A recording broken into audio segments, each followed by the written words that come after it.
Я часто вам показывал различные замки и дворцы. И когда рассказывал о них, говорил, когда они созданы, кем построены. Но редко когда я вам рассказывал о том, кто живет в них сейчас и кто жил до недавнего времени. Сегодня мы заглянем с вами в окна, и я научу вас слышать то, что рассказывают стены. Расскажу вам об одной очень удивительной семье и ее истории.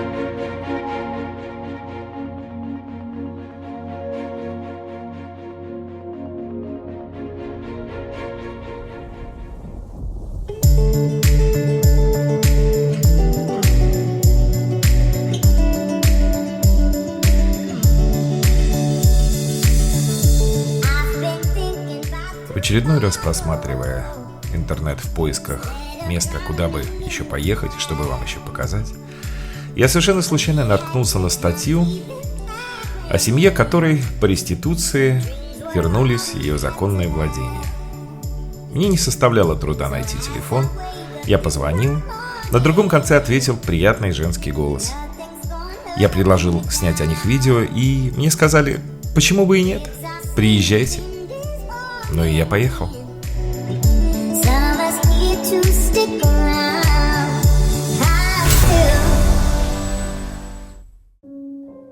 Это было удивительное и одновременно очень трудное время, начало 20 века. Чехия находилась в составе Австро-Венгрии, в 1914 началась Первая мировая война, а ее окончание в 18 привело к распаду империи и подарило свободу новому государству Чехословакия. 28 октября мы будем праздновать этот день. Поэтому я хотел приурочить свое видео к этому празднику, так как буду вам рассказывать о людях, которые в тот период жили. Я хочу вам рассказать о семье Шимонковых.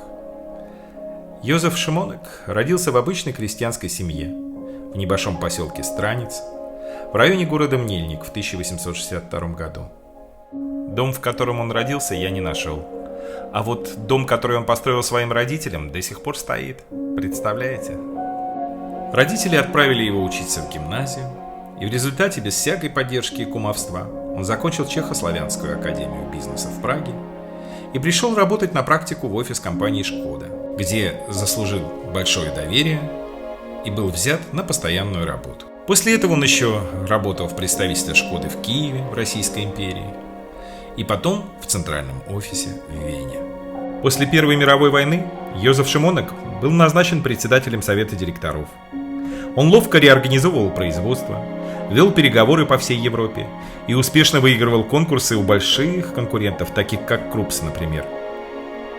А после распада Австро-Венгрии, когда компания была в долгах, он своими грамотными действиями буквально спас ее от разорения.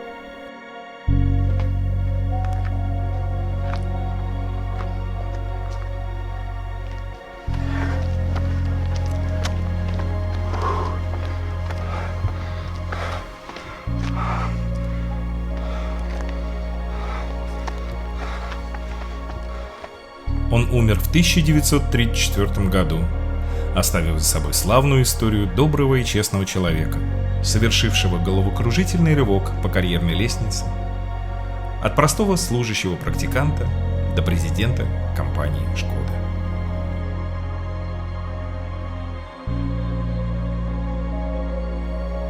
После себя он оставил большое наследство, купленное на заработанные деньги. Поместье Лобич, замок Странов, замок Гуска, 500 гектаров полей и 2000 гектаров лесов и водоемов. Все это перешло его сыну Франтишку, так как его дочь Мария умерла от испанского гриппа, когда ей было только 18 лет. Франтишек и его супруга Божена продолжали жить в замке Странов. У них родились двое сыновей – Яромир и Иржи.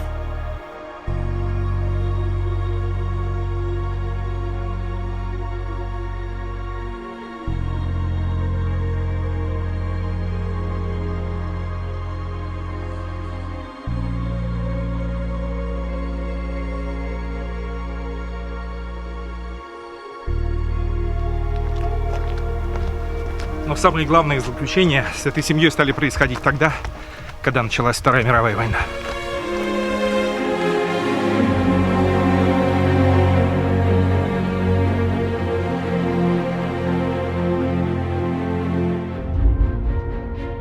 Сначала пришли немцы. В замке Гусхов был размещен штаб СС, а в поместье Лобич – школа Гитлер-Югенд. Семья продолжала жить в замке Странов, но после войны поменялась власть, стала происходить национализация.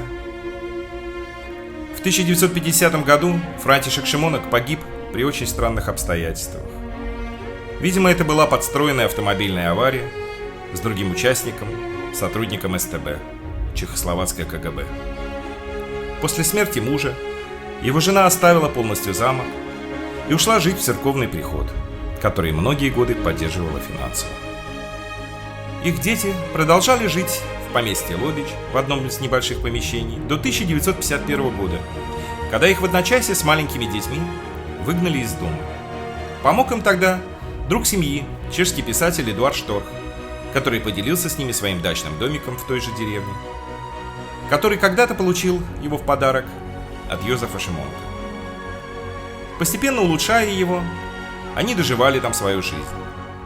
Яромир продолжал работать на заводе «Шкода», но в качестве обычного подсобного рабочего. Детям знатных людей, диссидентам, коммунисты не разрешали даже получать образование, не то что работать на хороших позициях. Тем не менее, ему и его супруге удалось воспитать и вырастить хороших детей, которые живы и по сегодняшний день, Яромира и Бланка. После революции 1989 года появилась возможность подать прошение о реституции, о возвращении семейной недвижимости и ценностей. И это чудо произошло. Семье постепенно все вернули, даже землю, о чем они не могли мечтать. С дочерью Яромира, Зузанной Шимонковой, которая сейчас управляет семейными делами, мне удалось познакомиться и встретиться.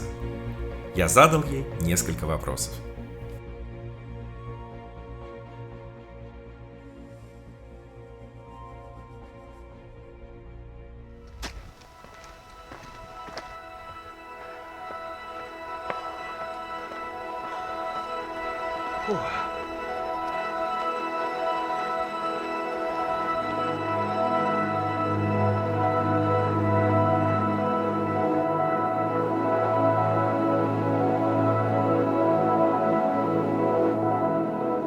Я ехал на встречу с паней Зузанной Шимонковой и, честно говоря, нервничал, потому что я не знал, что спрашивать.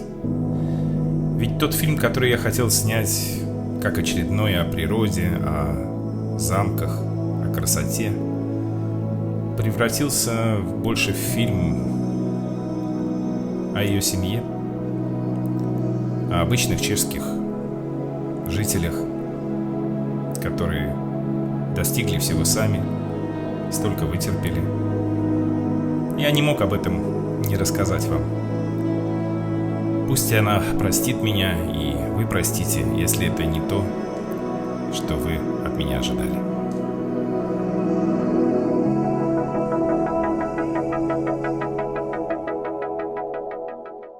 Добрый день, пани Шимонкова. Спасибо вам за приглашение. Спасибо вам за приглашение.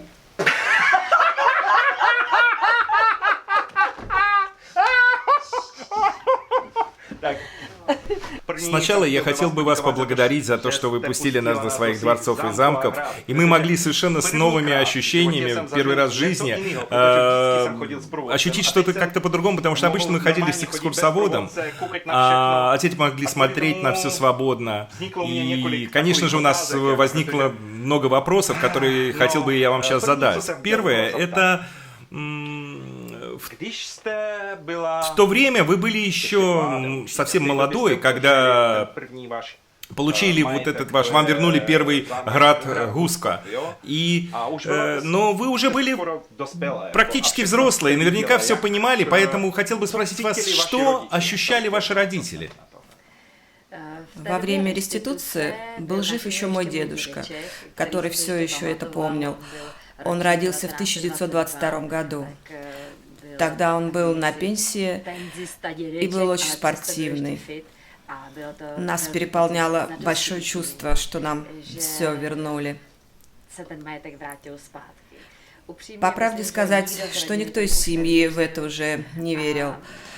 А для моего дедушки случилось это очень поздно. Когда мы с моим отцом были впервые на Холстце, Холстка была без дверей, без окон, и повсюду росла крапива. Такое неприятное было чувство. А мой дедушка говорил папе, что мы будем с этим делать? А мой отец ответил таким девизом революционного времени: всю жизнь мы хотели, чтобы нам это кто-то вернул, а сейчас мы это имеем, и мы не должны хвататься за голову, а сделаем все возможное, чтобы это сохранить. И сейчас, после 20 лет, могу сказать, мы справились. Справились и счастливы. А когда это было еще не ваше, вы бывали здесь, гуляли здесь? По правде сказать, нет. Я в Холске была первый раз в 1990 году. Гуляли мы около, а здесь, в Лобче, жили мои дедушка с бабушкой. И, конечно, вы мимо этого никак не пройдете, потому что деревня маленькая, а во дворе функционировал совхоз. И мы реально не могли туда никак зайти. Так мы там и не были. У нас дома никогда не говорили: посмотри, это было наше, теперь это принадлежит кому-то другому. Всегда говорилось, что вы должны учиться, чтобы у вас было то, что никто не сможет отнять. Вот так это было. Да, да, это правда. Скажите, когда вы получили, вам вернули этот первый град Гуска, когда вы уже это видели, когда... Это тот вопрос, который у меня возник, когда я ходил по этому замку, когда вы уже это имели, и вы видели, сколько денег вам потребуется, чтобы его содержать. Почему вы его не продали? Вы могли бы его продать, получить много денег и уехать в Монако. Почему? Что вас держит? Да, это правда. Была такая мысль о продаже замка Хуска в 1990 году. Это зашло так далеко, что были подписаны документы о эксклюзивной продаже. Но в конце не нашло своего покупателя. В те 90-е годы не было столько людей, которые имели на это деньги. В основном это были люди, которые приходили, смотрели. Но реальные продажи не происходили.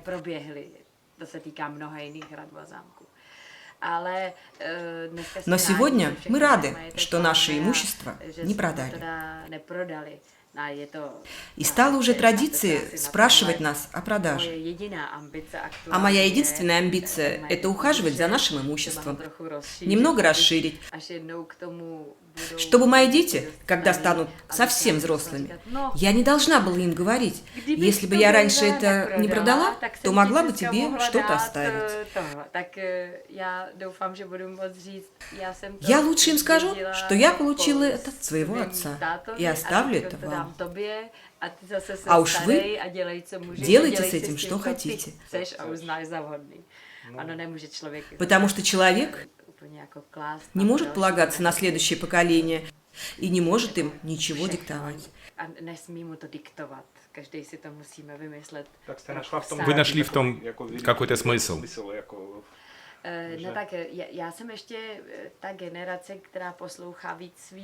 Я из того поколения, кто слушает своих родителей. У меня такое чувство, что это правильно. Это не какая-то жертва, не смысл жизни, это просто жизнь. И сейчас просто моя очередь. У меня нет брата. Брат бы мне очень пригодился. Но сейчас я здесь и сделаю все, чтобы я справилась и смогла передать все дальше своим детям. Еще один вопрос возник о том содержании этих объектов. Как вам помогает в этом государство? По правде, хотела бы я на этот вопрос лучше не отвечать.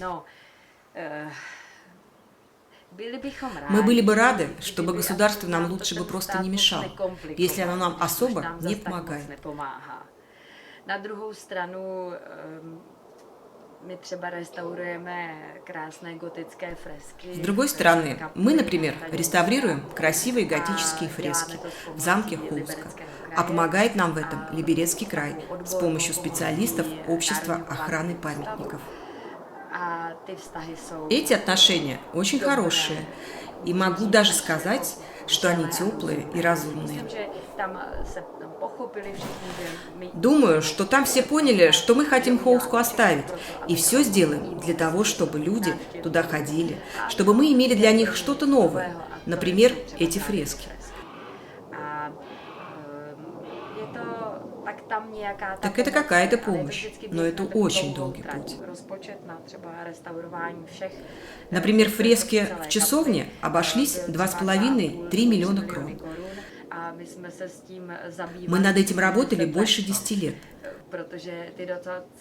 А эти дотации такие маленькие, что мы их разбили на этапы.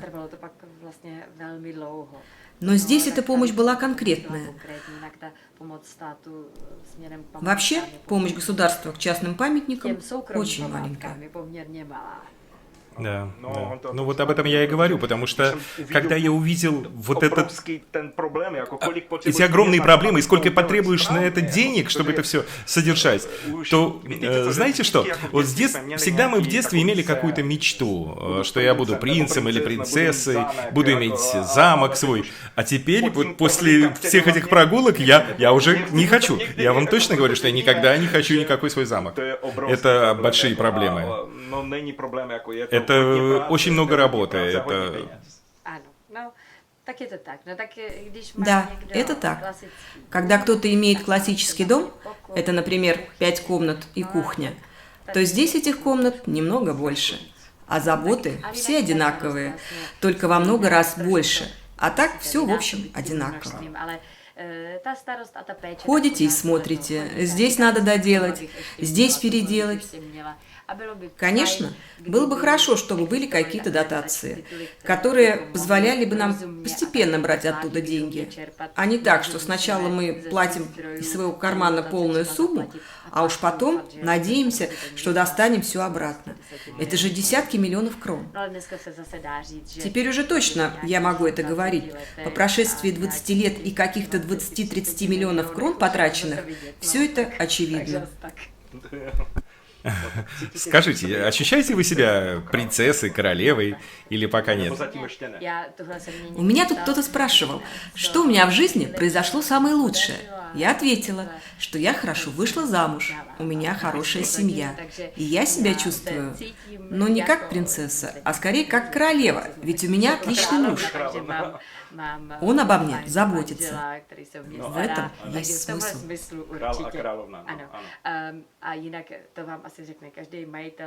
А о другом? Так каждый хозяин замка вам скажет, что иногда себя чувствует принцессой, а иногда уборщицей. Или маркетинговым специалистом, еще экскурсоводом, поваром.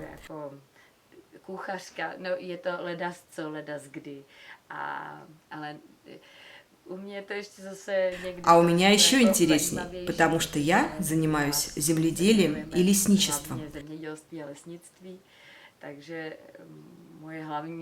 Моя главная забота, или что меня интересует, это удастся ли нам хорошо вырастить или хорошо продать нашу продукцию, урожай. a abychom právě měli na to investovat. Чтобы у нас были деньги на инвестиции в наши объекты. Takže ty peníze neplynou.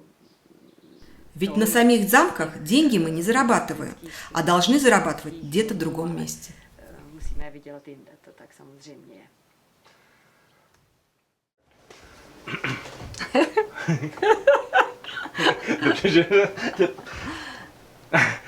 И последнее, что я хотел бы сделать, это дать вот этот вот подарок от нас. Это наша футболка. А я знаю, что вы имеете огромные земли и работаете как фермер, и поэтому уверены, что этому подойдет. Спасибо. Да, это точно фермерская А футболка. это для вашего пана короля. Хорошо, я это мужу передам. Спасибо Спасибо большое. большое. Вы очень любезны. До свидания, спасибо.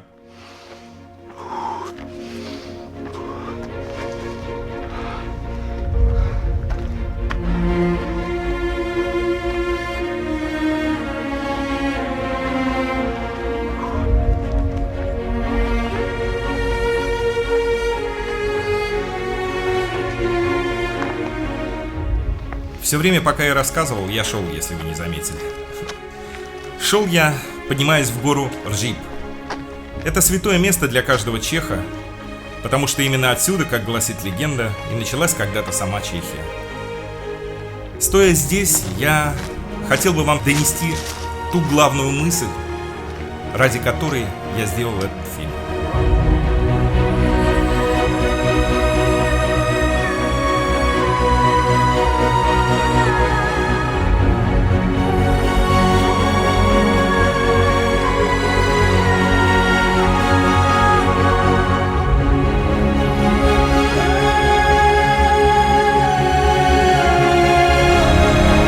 Я просто хочу вам сказать, что в следующий раз, когда вы будете созерцать архитектурные памятники, памятники старины, не думайте о том, что это просто красивые и ухоженные камни. Это не просто камни. Их сложили люди. Это их история, их судьба и их жизнь.